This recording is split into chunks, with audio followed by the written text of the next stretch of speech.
南投的民间，当地漏水火车站头前的广场，这个涂骹面铺设的是活动式的地砖，因为常常有各种的车辆来出入，加上最近正接咧落雨，所以这个地砖拢铺起来，害民众骑车去跋倒。地方的民众去တင်情，这民间乡公所嘛到现场来会勘，讲将要协调着相关的单位，找经费改造点仔架的路面，让人车来通行更加安全。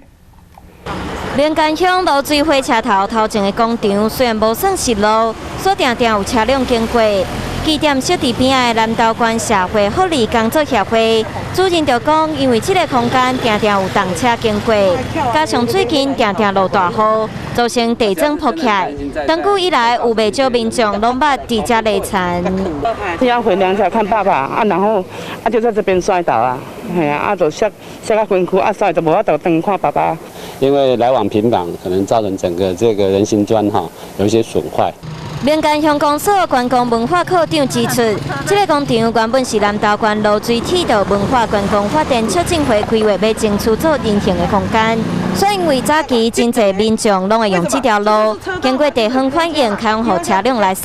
所以因为地砖无法度承受，甚至铺起来歹去。 明年度我们会来考量说，是不是把它视作为那个 AC 路面。目前地砖歹去的部分，公所讲会先做初步的处理，卖找相关单位来讨论，希望未来会使重新改造 AC 的路啊，来保护民众的安全。每一个砖厂，你看。